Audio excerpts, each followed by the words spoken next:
Alright, so for the general plane motion, we said that it's a combination of the translation and the rotation of the rigid body. So if we put it here,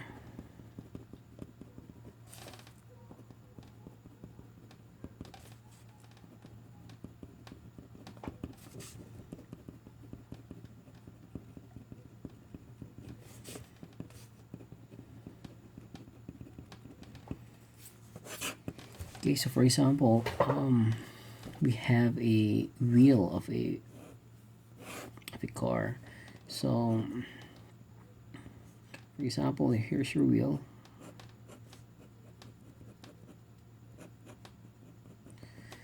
So let's have a reference point here. Okay, so let's take for example this point over here.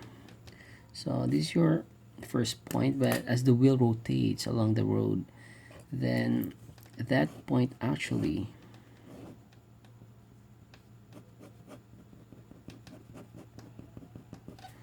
changes. So let's say instead here, maybe it's here now. So if you can see that there's, let's say from point 1 to point 2, then there's actually a translation that's going on. Plus also, so if this is the initial position of that point here, then now it's here, up here. So we have also let's say a displacement, angular displacement. This one we have translation over here. So another example is for a let's say link or links the cranks and sliders. So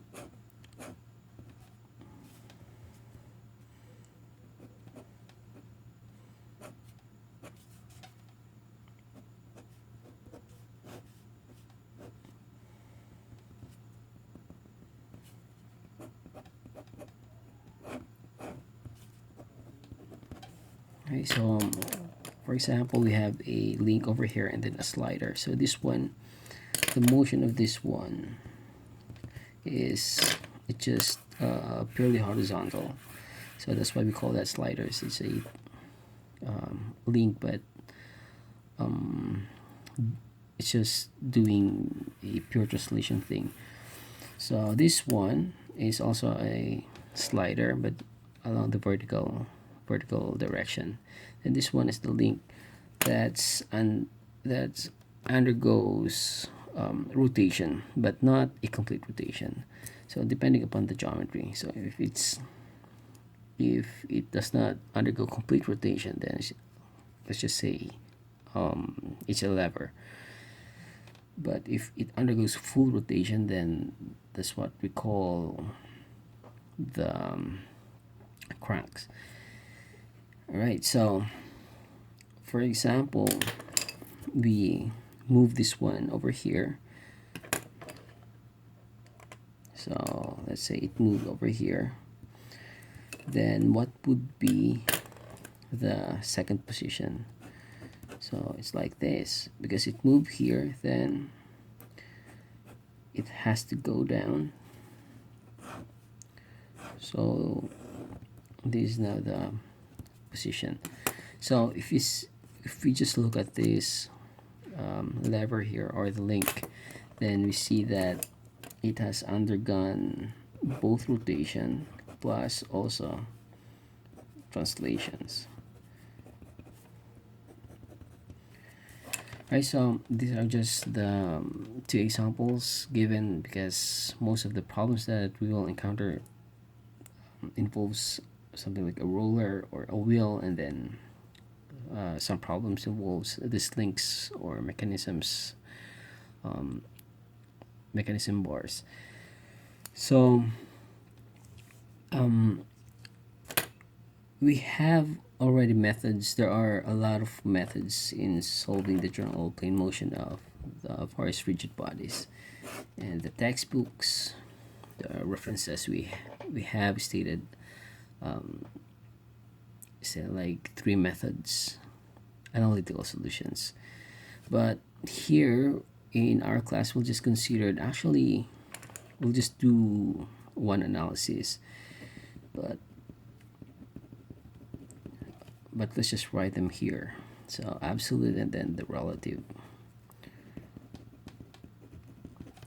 motion analysis. So same here.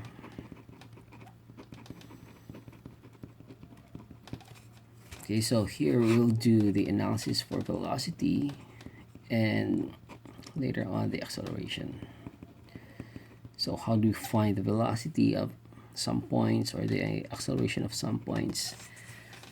So we can determine that if we use this relative motion analysis, or even this one, you can also use that here. But in our class, we'll just focus on this method, the relative motion analysis. All right, so let's derive some equations regarding this relative motion.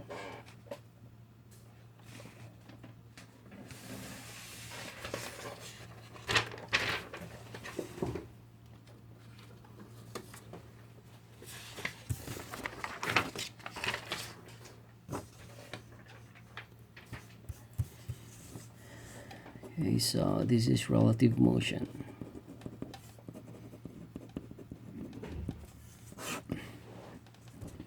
So let's consider this bar or rigid body, and there's a point A here and then point B, and the path of motion of point A is here, and then this one is, let's say, different, and the velocity, so recall that velocity is always tangent to the path. Let's say this is the velocity of B, and then the velocity of A is here.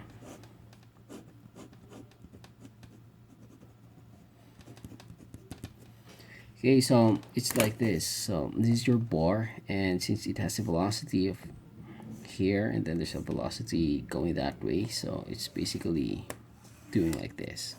So from that point it goes like this. So let's say we have a rotation over here. Let's say this is the omega, or the angular velocity of the bar. So for the relative motion analysis, or for the velocity, it's actually what we wanted to find is the velocity of some point relative to another point. So let's say this is the fixed point, the point A. So meaning, I mean, not fixed point, the reference point, I mean. So this is the reference point. So we will determine the velocity of B relative to that point. So since we know this velocity of this point, then the principle of relative motion analysis basically just says that if you know the point of one, say if you know the velocity at one point of the rigid body undergoing the diurnal motion, then you can find actually other points. So this must be known in order to determine this one, right? So here the approach of the relative motion is it separates the translation part from the rotation.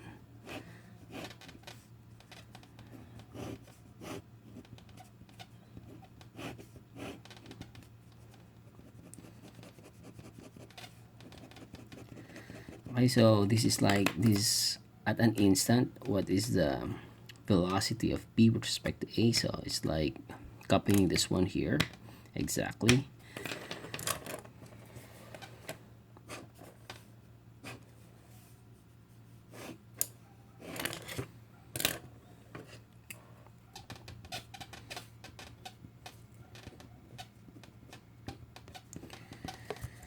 Okay, so we say that the general plane motion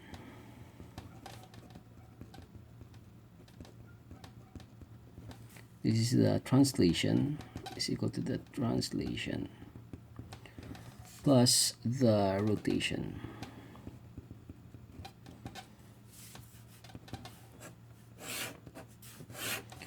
Okay, so basically it just says that the velocity here, the velocity of p can be determined if we know the velocity of a plus the velocity of a plus the relative velocity of b with respect to a. So let's do that in the vector form. So this is our main equation actually. So it just says that the velocity of this point, let's say point B, because this is our reference point A. So it just says that the velocity of this point can be determined, and it is equal to the velocity of A itself plus the velocity of B relative to A. So here it just says this is the velocity of A. So meaning at this point the VB is just actually the velocity of A. So let's say this is the velocity of A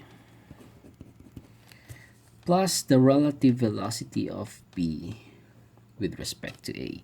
So this one is actually the rotation part because this is the velocity of B with respect to A.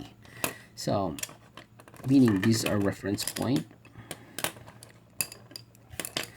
So this is the equivalent like linear velocity of the angular component. So since we have it here,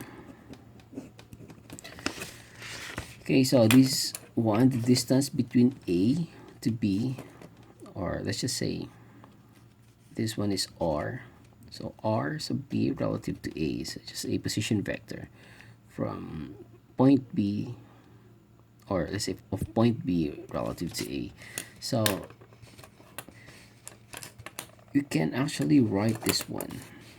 Recall that we have the equation of V is equal to omega R. So this is it actually. VB with respect to A is just basically the angular velocity times the position or the distance distance of or position of B relative to A. So here we can express that as omega, the relative velocity of this bar itself, times, or let's say in terms of vector, it's a cross product of the position vector of B relative to A. So this one is usually known. So we can now solve, or we can now rewrite this expression by substituting this this expression or this equation. So cross product of relative velocity and then the position vector. Right, so take note, this is a cross product.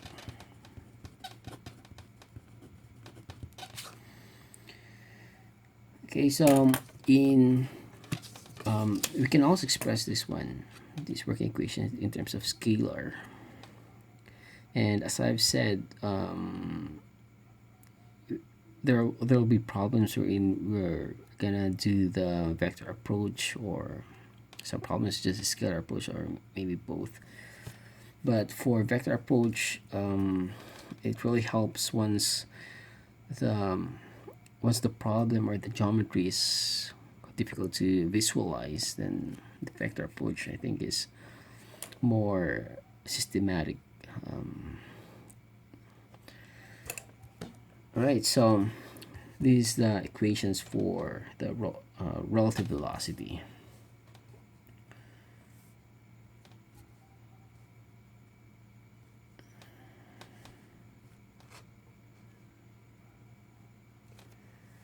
Alright, so the next is we will derive the equation for the relative acceleration.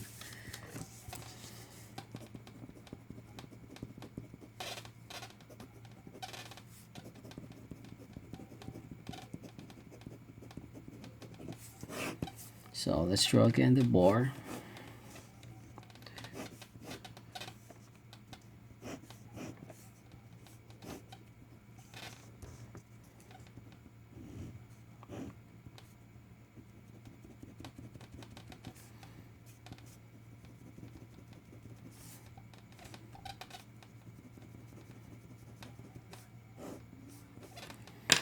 And then again, it's still point A, and it has a path.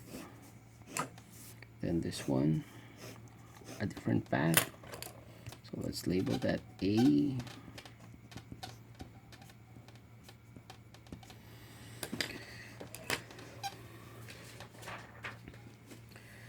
Okay, so for the acceleration vector, take note that it is not tangent to the path. So it has some directions. So let's say this is acceleration of A, and then this one is the acceleration of B.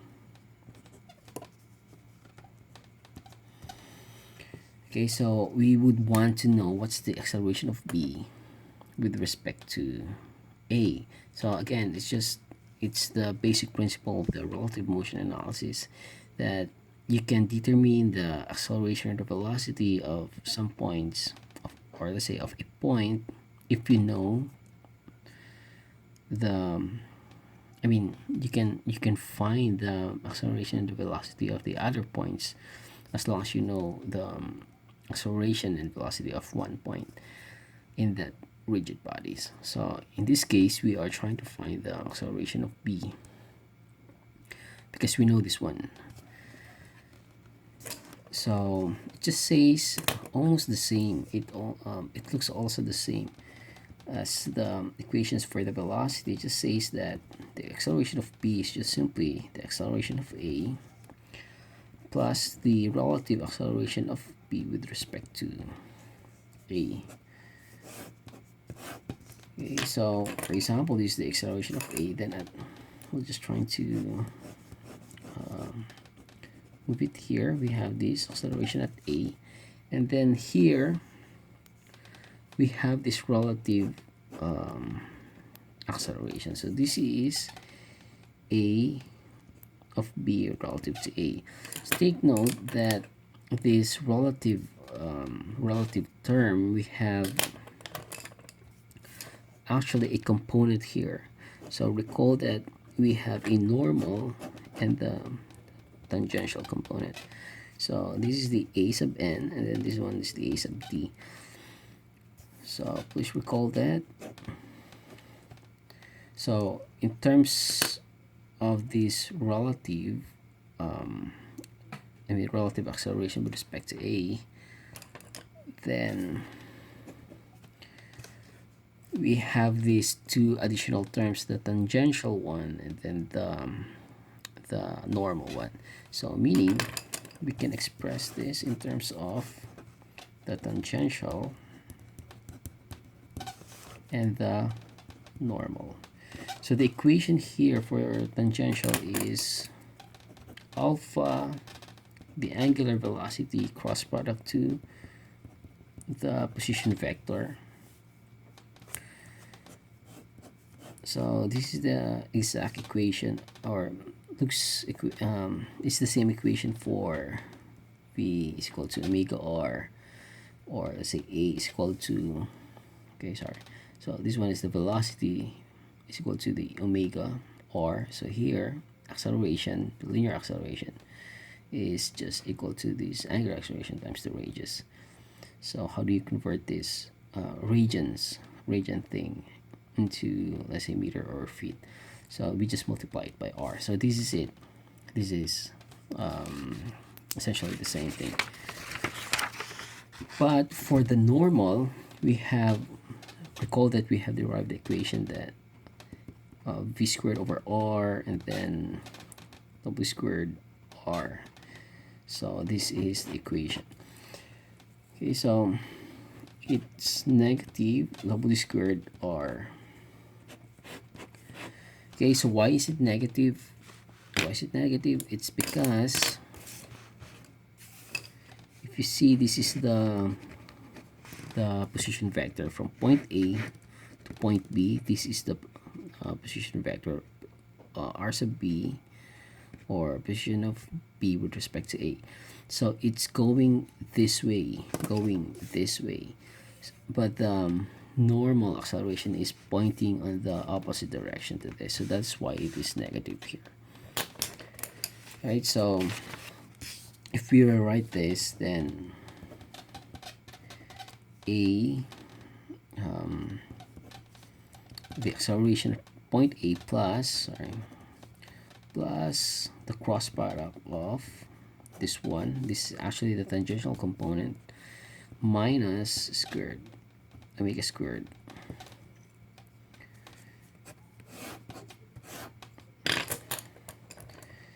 okay. So this is usually known,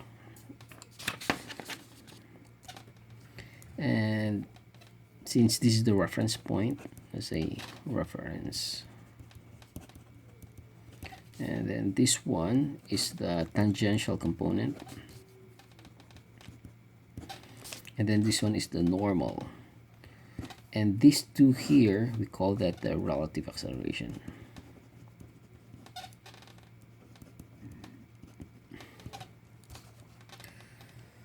All right, so just a recap. These are our figures here.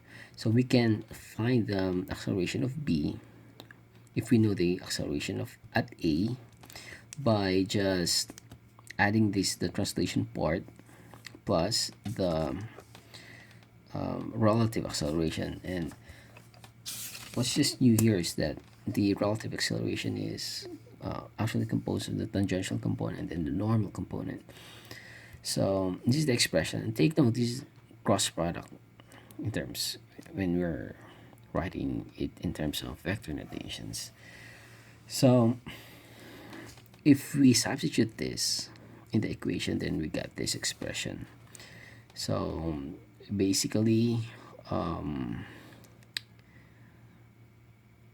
this is the equation, and I mean the main working equation, and also the same for the relative velocity,